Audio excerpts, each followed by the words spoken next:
নমস্কার। শুরু করছি একটা কলকাতা টিভির জন্য বিশেষ অনুষ্ঠান। মানে এই অনুষ্ঠানটার পেছনে বা সামনে কিছু নেই, এটা একটা বিশেষ অনুষ্ঠান এবং এমন একজন অতিথিকে নিয়ে যাকে আমি প্রথমেই এমন একটা প্রশ্ন করব যেটা সাধারণত আমাদের এখানে অনুষ্ঠানে যেসব অতিথি আসেন তাদের করি না। আমার সঙ্গে আজকের অনুষ্ঠানের অতিথি শতদ্রু দত্ত, আর আমি জানতে চাই শতদ্রুর কাছে যে ওর কোলেস্টেরলটা এখন কত যাচ্ছে। শুধু কোলেস্ট্রল না, এখন প্রেশার, সুগার, কোলেস্ট্রল, তারপরে আরও কিছু, মানে ঘুম হয় না, 1-2 ঘন্টা করে ঘুমোই। তারপরে আপনার এখানে ব্ল্যাক কফিও খেয়ে ফেললাম, চাপের মেসি, বুঝতেই তো পারছেন। হ্যাঁ, আপনাদের এবার বলি যে শতদ্রু দত্ত হচ্ছেন সেই লোক আপনারা এতদিনে জেনে গেছেন যিনি লিওনেল মেসিকে যিনি কলকাতায় নিয়ে আসছেন। মেসি কলকাতায় আসছেন 13ই ডিসেম্বর। আমরা চলে এসেছি নভেম্বরের শেষ দিকে। মানে কি বলবো, ওই যেরকম মহালয়া শুরুর কিছুদিন আগে থেকে যেরকম তোড়জোড় শুরু হয়ে যায় দেবীপক্ষের, যে কবে দেবীপক্ষ শুরু হবে, এটা যে মেসি পক্ষ শুরুর বাজনা কিন্তু অলরেডি বাজতে শুরু করেছে। আর শতদ্রুকে আমি গত 10 দিনে একবার মুম্বাইতে দেখলাম, একবার এখানে দেখলাম। প্রতিবারই দেখে মনে হচ্ছে যে আরও বেশি প্রেশারের মধ্যে, আরও বেশি হ্যারাসড। না, হ্যারাসটা একটু প্রেশারটাই তো বুঝতে পারছেন, 4টে সিটি, তার উপর এত এক্সপেকটেশন মানুষের। আর সবচেয়ে বড় কথা, মেসি 14 বছর পরে আসছে এবং কিছু কিছু সিটিতে প্রথমবার আসছে। ক্যালকাটা না, এটাও সেকেন্ড টাইম হবে। তাই সবার এক্সপেকটেশন ম্যানেজ করা এটা একটু চাপের, বাট ঠিক আছে, চাপটা আমি এনজয় করি। লিওনেল মেসি কলকাতায় এর আগে একবার এসেছিলেন, কিন্তু সেবার তিনি বিশ্ব চ্যাম্পিয়ন টিমের ক্যাপ্টেন ছিলেন না।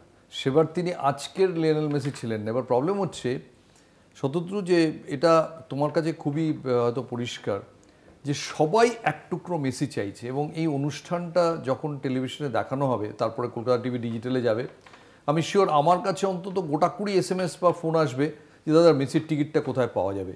এটা একটা সমস্যা হয়ে গেছে। তোমার সঙ্গে দেখা করে একটা ফেসবুকে ছবি দিয়েছিলাম, তারপর থেকে অনবরত এমনকি দোহা থেকেও ফোন এসেছে যে মেসির ব্যবস্থা করা যাবে কিনা। সো তোমার উপর কী চাপ বুঝতেই পারছি। না দেখুন, চাপ তো রয়েছে অবভিয়াসলি। আমি দর্শকদের কাছে একটা অপরচুনিটি, একটা মেসিকে মিট করার, সেটা হলো স্টেডিয়ামে দেখার।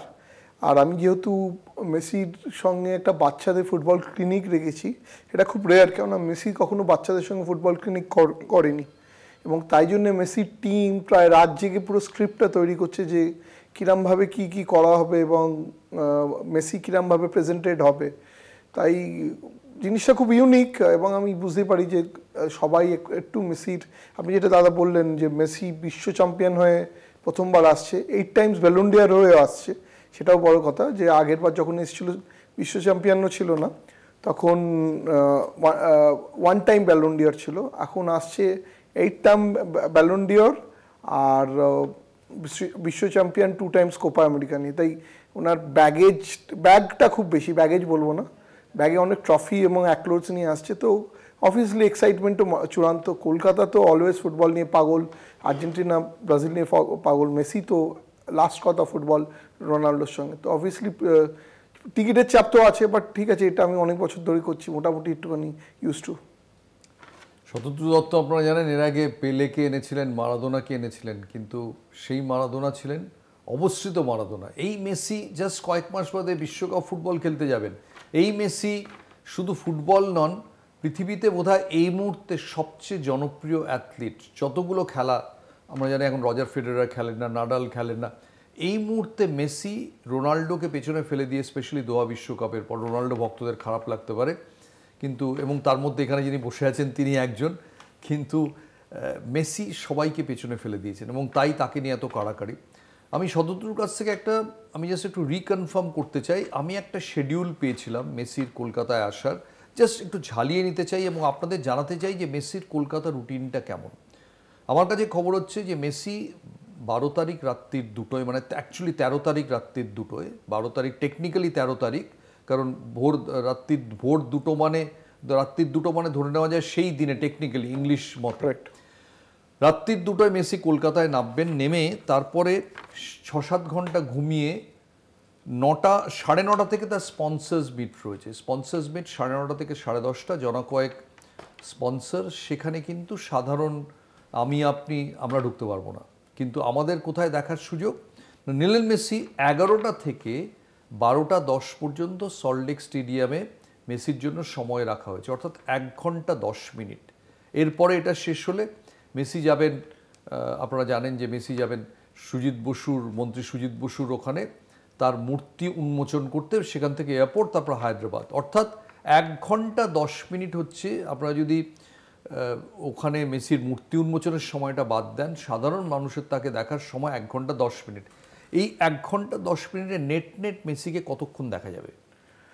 দেখুন, নেট মেসিকে 1 ঘন্টা 10 মিনিটই দেখা যাবে, কেননা তার আগে যে মিউজিক্যাল কনসার্ট আছে যেটা হলো আর্জেন্টিনা ইন্ডিয়ার সেলিব্রেশন, দুটো কালচারকে নিয়ে। এখানে স্পেশালি পশ্চিমবঙ্গে আমি বেঙ্গলি আর আর্জেন্টিনা একটা কালচারাল ফিউশন করতে চাইছি। সেখানে একটা ছোট্ট মিউজিক্যাল কনসার্ট হবে, তারপরে একটা ম্যাচ হবে। ম্যাচটা খুব সিরিয়াস, কেন কলকাতায় আমি সল্টলেক স্টেডিয়ামে করছি, বাকি সব ক্রিকেট স্টেডিয়ামে করছি। এখানে 11 সাইড ফুটবল ম্যাচ হবে, Mohun Bagan Messi All Stars versus Diamond Harbour FC Messi All Stars, এবং সিরিয়াস ফুটবল হবে। টিম দুটো ভালোভাবে বানানো হচ্ছে। দুটো টিমের ক্যাপ্টেনকে এখনো ক্যাপ্টেনটা ঠিক হয়নি, ক্যাপ্টেনের একটু চমক আছে। ক্যাপ্টেন দুটো টিমেরই অফিসিয়ালদের সঙ্গে আমি মিটিং করছি, তাদের সঙ্গে আলোচনা করি, তারাই তাদের ক্যাপ্টেনটা অ্যানাউন্স করবেন। আমি তো জাস্ট তাদের অনুরোধে আমি তাদের অনুরোধ করেছিলাম, তারা রাজি হয়েছিল।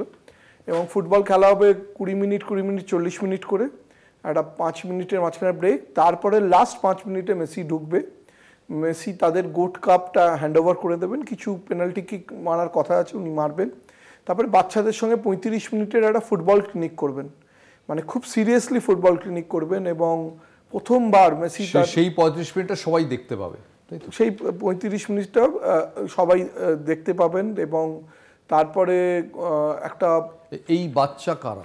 এই বাচ্চারা গ্রাম বাংলার কিছু আমরা স্কাউটিং করেছি, যারা আন্ডার 14। তারপরে গভর্নমেন্ট অফ ওয়েস্ট বেঙ্গলের একটা ক্যাম্প আছে আন্ডার 14, সেখান থেকে কিছু বাচ্চাদের আমরা তুলেছি। সেই বাচ্চাদের নিয়ে আমাদের এই ফুটবল ক্লিনিকটা হবে। তারপরে আপনাকে যেটা বলেছিলাম, একটা 5-6 মিনিটের আমি কিছু কোলাব করতে চাইছি, মানে বাংলার যারা যারা লেজেন্ডস, মনে করুন সৌরভ গাঙ্গুলি, লিয়েন্ডার পেজ, এনাদের সঙ্গে একটা ছোট কোলাব করতে চাইছি। তারপরে তো আমাদের একটা ফেলিসিটেশন গভর্নমেন্ট থেকে আমি অনারেবল চিফ মিনিস্টারকে ইনভাইট করেছি।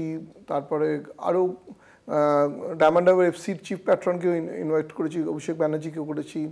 তারপরে আমার কিছু স্পন্সার্স আছে, পুলিশের সব টপ অফিসিয়ালসরা থাকবে, আমার কিছু টপ স্পন্সাররা থাকবে।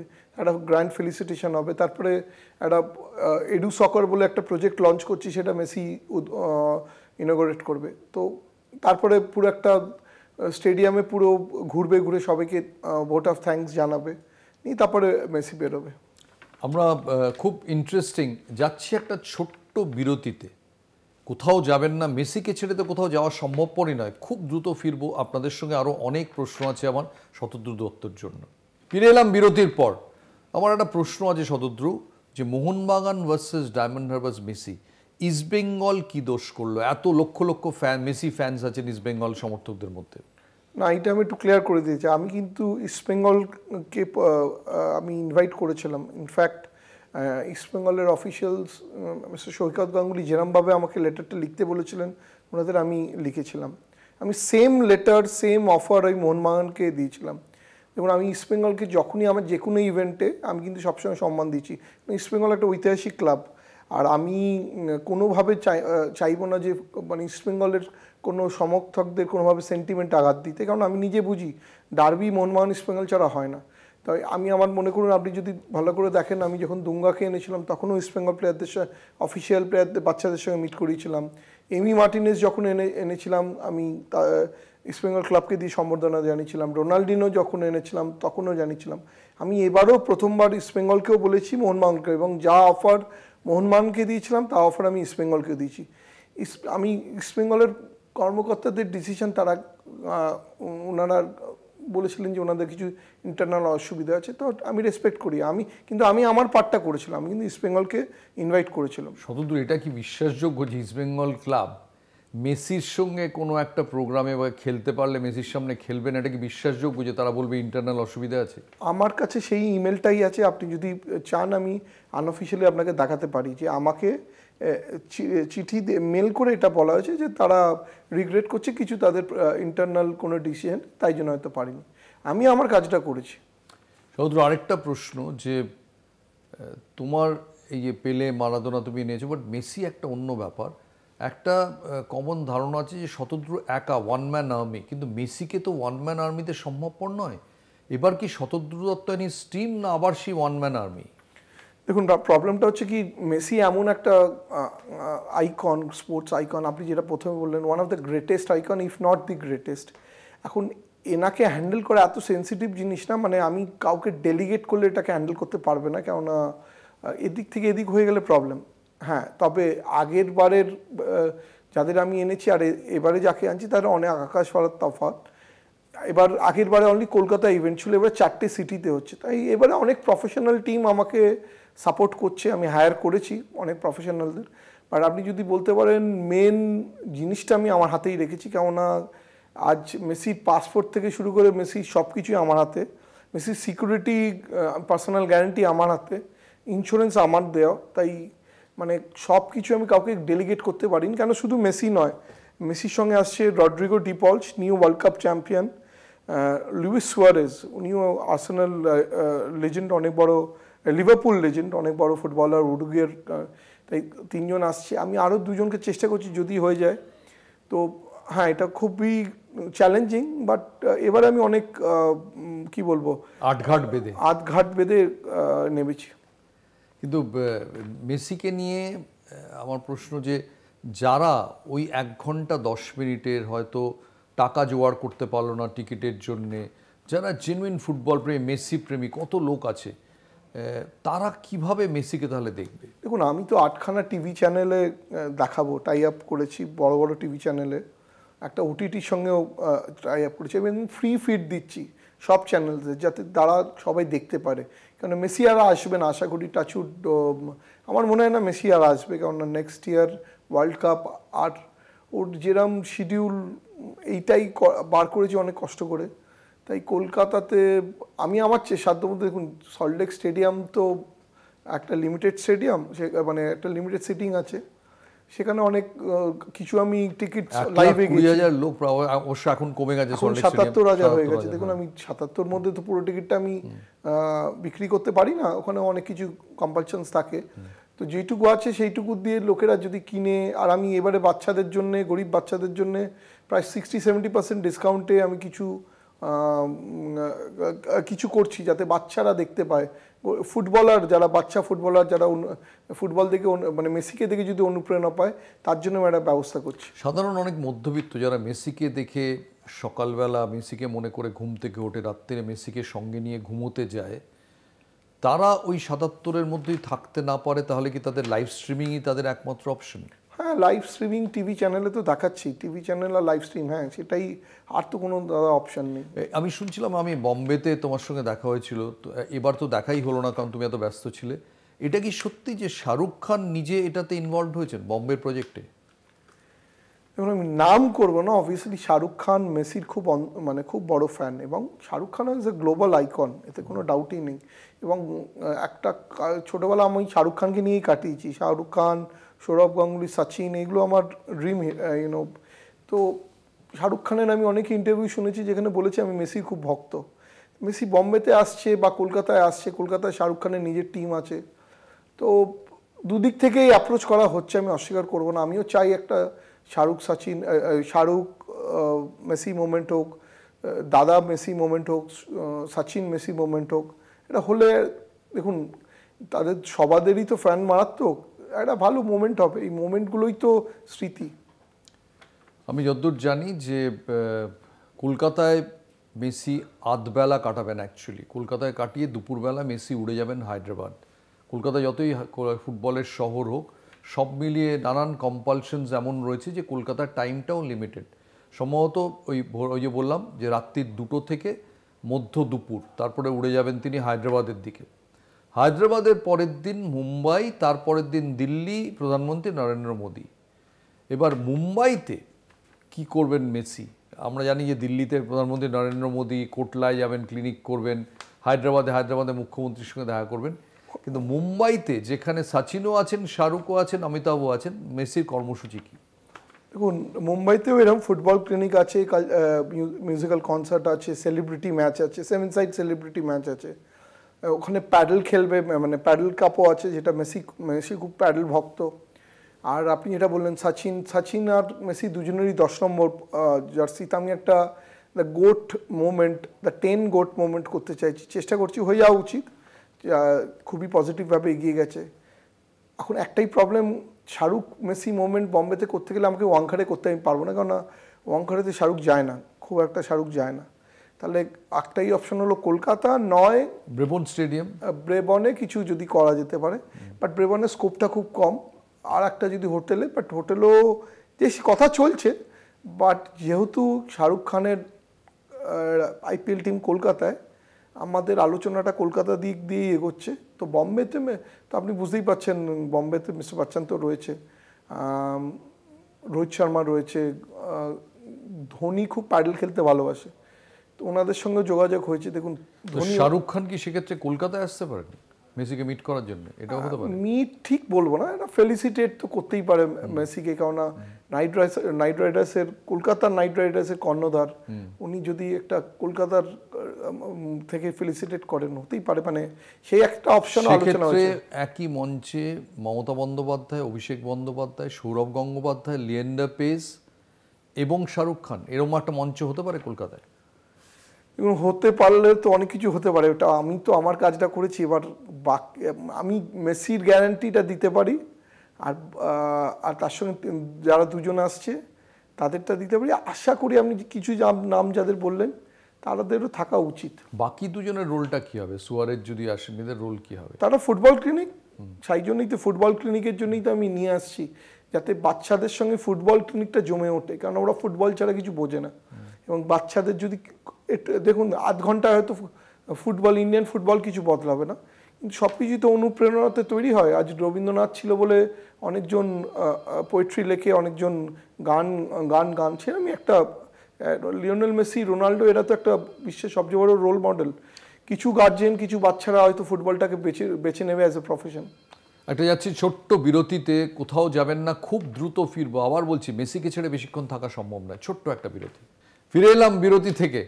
মেসিকে ছেড়ে বেশিক্ষণ দূরে থাকা অ্যাকচুয়ালি সম্ভবপর নয়।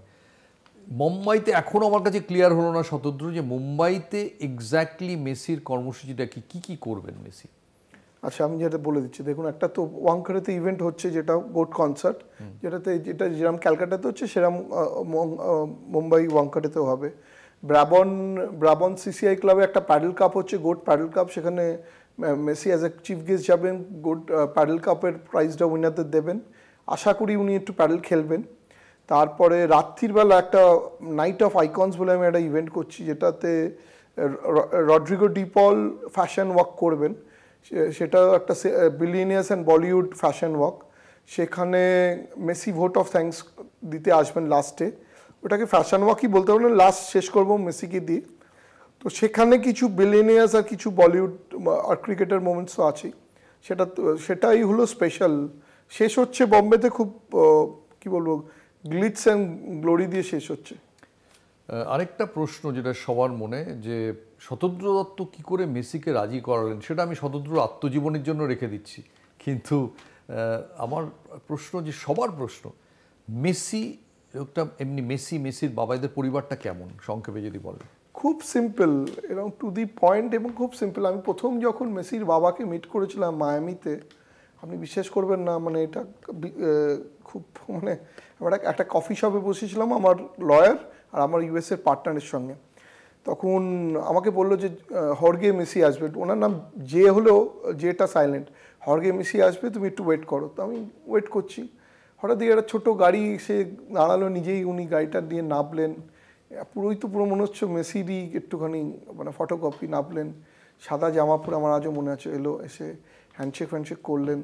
তারপর ভাবতে পারবেন না, আমাকে জিজ্ঞেস করলো কী খাবে, আমি বললাম আমি হয়ে গেছি, তা আমি বললাম কফি। তখন ওই নিজেই গিয়ে কফিটা নিয়ে চলে এলেন আমাদের জন্য। খুব সিম্পল, প্রথম মেসির সঙ্গে আমি উনি মেসির ফোন এসেছিলেন, কথা বললেন, তারপরে আমি বুঝতে পারলাম উনি বললেন যে ইন্ডিয়া থেকে দুটা এসছেন। তো আমাকে তখন ওই ওলা প্রথম বলেছিল, আমি ওই ওনাকে ওলা বলেছিলাম ফোনে। খুবই সিম্পল, এমনি যখন মেসিকে মিটও করতে গেছিলাম, খুব সিম্পল ফ্যামিলি। দেখুন মানে আর্জেন্টিনায় এমনি লোকেরা খুব সিম্পলই হয়। আমার বাচ্চার সঙ্গে প্রায় 45 মিনিট মেসি কাটালো, এক ফোঁটা কোনো ধরনের কোনো কি বলবো যে ওর ডিস্টার্ব ফিল করছে কিচ্ছু নয়। ওনার একটা স্পেশাল গিফট দিলেন, খুব সিম্পল ফ্যামিলি। দেখুন প্রফেশনাল জায়গায় অন্যান্য প্রফেশনাল, বাট কোনো এয়ার নেই, মানে আপনি দেখলে বুঝতে পারবেন না যে ওটাই লিওনেল মেসি। কারণ আমি তো এত বড় বড় প্লেয়ারদের দেখেছি, খুবই খুবই সিম্পল, এবং মানে আপনি যখন আসবেন আপনি তো দেখবেন খুবই সিম্পল। কিন্তু মেসি ইংরেজি তো বোধহয় বলতে পারেন না, বুঝতে পারেন কি? আসতে বললে উনি বুঝতে পারেন, কিন্তু জোরে বলে বুঝতে পারবেন না। ওর ইন্টারপ্রেটার, ভাগ্যবান ইন্টারপ্রেটার কলকাতায় কে? কলকাতা না, আমি একদম আর্জেন্টিনা থেকে অন্যান্য ইন্টারপ্রেনার আনছি, আর একজন আনছি কনসোলেট থেকে, যাতে উনি দুটোতেই কমফোর্টেবল থাকে। কেননা ল্যাঙ্গুয়েজটা কি বলুন তো, একটা প্লাসও হতে পারে, আবার একটা এম্বারাসমেন্টও হতে পারে। কারণ ওনাকে কেউ কিছু বললো, উনি যদি না বুঝতে পারেন তখন ওই জিনিসটা ভালো জায়গা না, কারণ এতগুলো কোলাপ করবো তো। তা আমি এবারে ইন্টারপ্রেটারটা খুব সলিড রেখেছি, সেই আর্জেন্টিনা থেকে ওনার পুরনো বন্ধু, তাকে নিয়ে আসছি। খুব ভালো Soudra Dutta, all the very best for your show. এবং সবার পক্ষ থেকে শুভেচ্ছা। সাধারণ মানুষরা যেন বেশি করে খেলা দেখার সুযোগ পায়, এটাই আমাদের কামনা। আর সরি, পুনশ্চ খালিদ জামিলের 142 নম্বরে থাকা টিম কি মেসির সঙ্গে দেখা করবে? দেখুন, একটা বম্বেতে আমি সুনীল ছেত্রী আর মেসি মোমেন্ট করার চেষ্টা করছি। ইন্ডিয়ান টিমকে যদি এএফএফ ছাড়ে নিশ্চিত করব। দিল্লিতে তো ইভেন্ট করছি, দিল্লিতে তো বিরাট কোহলি আর শুভম গিলের একটা কথা চলছে। দিল্লিতে আমি যদি আমার ছাড়ে, আমি আপনাকে বলতে ভুলে গেছি, আমি এখানে কিন্তু বাংলা সন্তোষ ট্রফি টিমকেও আমি মেসির সঙ্গে একটা ছোট্ট ফেলিসিটেশন করাচ্ছি। যদি ইন্ডিয়ান টিমকে ছাড়ে আমি নিশ্চিত করব ইন্ডিয়ান ফুটবলের। দেখুন, আমি হয়তো ব্যবসা করছি, কিন্তু এন্ড অফ দ্য ডে ফুটবলের ব্যবসা করছি।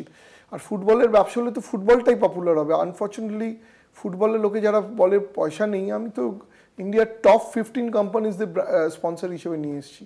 তাই ফুটবলের যদি আমার এটা থেকে যদি কিছু কর্পোরেটরা নেক্সট টাইম কোনো ইন্ডিয়ান ফুটবলে আসে তো ভালোই তো হবে। Thank you so much Soudra Dutta. একটা অদম্য সাহস নিয়ে ঝাঁপিয়ে মেসিকে, লিওনেল মেসিকে তুলে আনা অসম্ভব ব্যাপার। আমি 3টে বিশ্বকাপ কভার করেছি, প্রেস কনফারেন্সে মেসির কাছে যাওয়া যায় না, এমনি তো ছেড়েই দিলাম। প্রেস কনফারেন্সে অবধি সিকিউরিটি দাঁড়িয়ে থাকে যে সামনে থেকে কেউ ছবি মানে সই করাবে বা প্রায় দুঃসাধ্য ব্যাপার। আর্জেন্টিনা দুর্ধর্ষ মেয়াজে না থাকলে সেটা সম্ভবপর হয় না। সেই মেসিকে নিয়ে আসছেন, অনেক অনেক শুভেচ্ছা আমাদের সবার থেকে। ভালো থাকবেন সৌদ্র, আজকের মতো চললাম।